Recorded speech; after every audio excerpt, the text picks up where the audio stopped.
नमस्कार दोस्तों। बिहार की विधानसभा चुनाव को लेकर गतिविधियां तेज हो चुकी हैं और सब कुछ ऐसा माहौल बनने लगा है कि शायद बिहार में विधानसभा चुनाव बिल्कुल सही समय पर होंगे। हालांकि उम्मीद ये की जा रही थी, जैसे कि कुछ विपक्षी दल भी ये कह रहे थे कि चुनाव थोड़ा देरी से कराए जाने चाहिए, कोरोना का पीरियड चल रहा है, कोरोना काल चल रहा है। लेकिन मुझे लगता है कि बीजेपी हाईकमान और केंद्रीय सरकार का जो नेतृत्व है वो इस बात से ज़्यादा सहमत नहीं नज़र आ रहा है कि वहाँ पर चुनाव थोड़ा लेट कराए जाएं। और सबको लग रहा है कि माहौल अभी ठीक है और वहाँ पर चुनाव कराए जा सकते हैं। और चुनाव वहाँ पर अक्टूबर नवंबर में होने हैं और वहाँ पर चुनाव सही समय पर होंगे, इसका जो इंडिकेशन है वो इस बात से मिल रहा है कि बीजेपी ने 2 दिन की एक मीटिंग बुलाई है। शनिवार और इतवार 2 दिन चलेगी ये मीटिंग दिल्ली में, और ये वर्चुअल मीटिंग होगी। वर्चुअल मीटिंग का मतलब कुछ नेता यहाँ पर मौजूद रहेंगे दिल्ली मुख्यालय पर और कुछ वहाँ बिहार में मौजूद रहेंगे पटना मुख्यालय पर, और बातचीत होगी इस बारे में कि चुनाव को लेकर क्या स्ट्रेटेजी है, क्या हमारी तैयारियां हैं और किस तरीके से हमें ये तय करना है कि किन्हें टिकट देना है किन्हें नहीं। अलायंस अगर होता है किसी के साथ तो अलायंस को लेकर हमारी स्ट्रेटेजी क्या रहनी चाहिए, इन सब बातों पर डिस्कशन चल रहा है इसमें।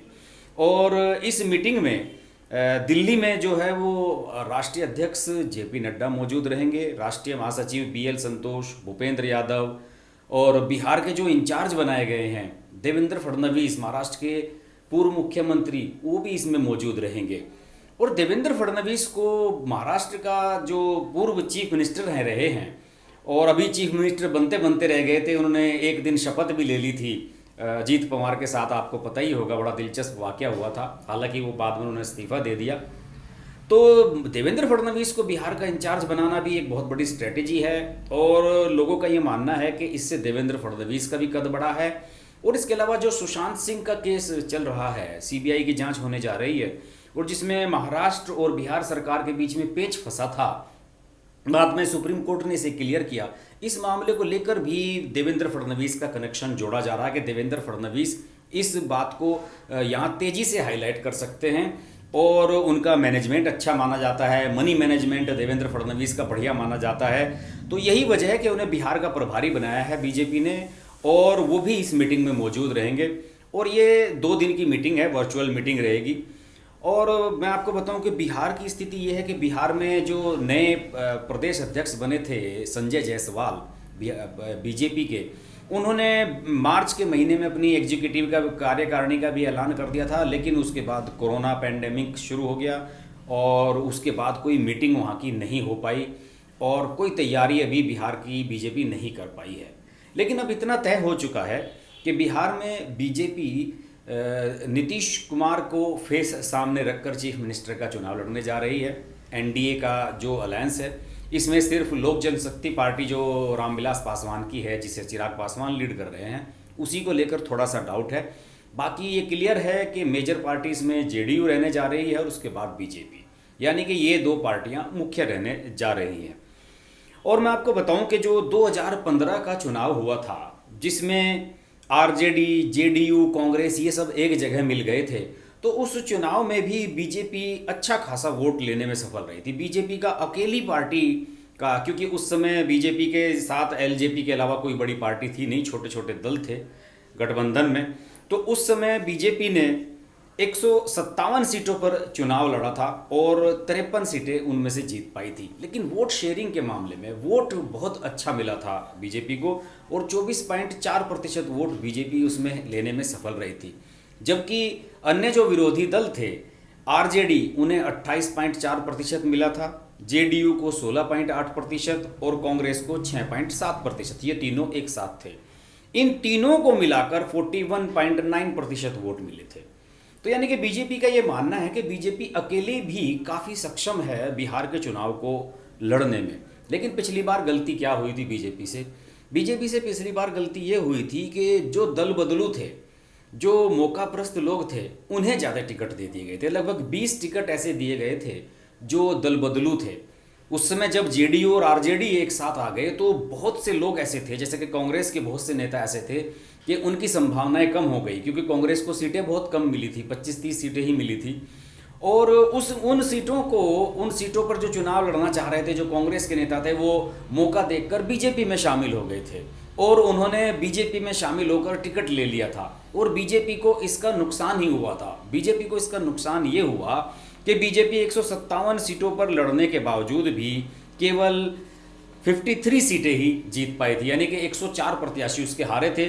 और ये भी माना जा रहा है कि जेडीयू और आरजेडी और कांग्रेस के बीच में जिस तरह से वोट बटे थे और इनका वोट बैंक एक तरह से हुआ था, उसके लिहाज से कई सीटें ऐसी थी जहां नैरो मार्जिन से बीजेपी को हार मिली थी। तो बीजेपी अब उस चीज़ को बिल्कुल नहीं दोहराना चाहती है। और बीजेपी के जो प्रदेश अध्यक्ष हैं संजय जायसवाल, उनका स्टेटमेंट मैं पढ़ रहा था, तो उन्होंने साफ कहा है कि अब देखिए, अब इस समय भी भगदड़ मची हुई है और बहुत से लोग आरजेडी के जेडीयू में शामिल हो रहे हैं। आपको पता ही है कि आरजेडी के 6 विधायक जेडीयू में शामिल हो चुके हैं, चंद्रिका राय समेत, और इनमें से ये सभी के सभी सिटिंग एमएलए हैं। और निश्चित रूप से अगर ये जेडीयू में शामिल हो रहे हैं तो ये टिकट की उम्मीद में ही वहाँ शामिल हो रहे हैं। और बीजेपी का मानना है कि जो टिकट के लिए ही केवल पार्टी में आता है, उन पर इस बार हम ज़्यादा ध्यान नहीं देंगे, क्योंकि पिछली बार क्या हुआ था कि जिस समय चुनाव का माहौल बन रहा था और उस समय जो लोग पार्टी में आना शुरू हुए थे, उन लोगों को टिकट देकर बीजेपी ने बहुत बड़ी गलती की थी। और ख़ास तौर से जो इस तरह के लोग जो मौका परस्त होते हैं कि चुनाव के समय इस पार्टी से इस पार्टी को स्विच कर जाते हैं, उनसे बीजेपी बचना चाहती है। और बीजेपी का एक और भी थिंकिंग है, उनका ये मानना है कि लास्ट टाइम जो पार्टी में जो बाहर के नेता आए थे वो पिछले साल अक्टूबर-नवंबर में आए थे, यानी कि चुनाव के समय तक 1 साल हो जाएगा उन्हें बीजेपी में आए हुए। तो उन लोगों के बारे में बीजेपी का ये मानना है कि ये लोग जो 1 साल पहले आए थे पार्टी में, इन्हें हम एक्सेप्ट कर सकते हैं, लेकिन अधिकांश सीटों पर हमारे पास जो पुराना कैडर है, हमारे पुराने कार्यकर्ता हैं, वो अच्छे खासी संख्या में मौजूद हैं और वो टिकट उन्हें दिए जाएंगे और वो जिताऊ प्रत्याशी हैं। इसी वजह से जो है बीजेपी अब जो फिलहाल दल बदलू के रूप में आने वाले हैं पार्टी में, उन पर ज़्यादा फोकस नहीं कर रही है और उनका टारगेट ये है कि जो पुराना कैडर है उस पर विश्वास जताया जाए। हालांकि इसमें बहुत सारी चीज़ें हैं, बहुत सारे पेंच हैं और कई ऐसे बड़े नेता भी चुनाव के समय पार्टी में आ जाते हैं जिनका आप टिकट काट नहीं सकते हैं। लेकिन फिर भी संजय जायसवाल ने काफ़ी कॉन्फिडेंस के साथ ये बात कही है और उनका कहना है कि हमारी बीजेपी जो है वो लॉन्ग टर्म विजन से चलती है और यहाँ पर जो है दल बदलुओं के लिए कोई जगह नहीं है और चुनावी मेंढक जो हैं उनको हम टिकट नहीं देंगे। बहरहाल हो सकता है कि किसी बड़े नेता को टिकट दे दिया जाए अंतिम समय पर, लेकिन फिलहाल बीजेपी का टारगेट यही नज़र आ रहा है कि जो लोग 1 साल पहले पार्टी में आए थे उनको ही टिकट दिया जाए और पुराने रिकॉर्ड को ना दोहराया जाए, जो कि 2015 में गलती की थी।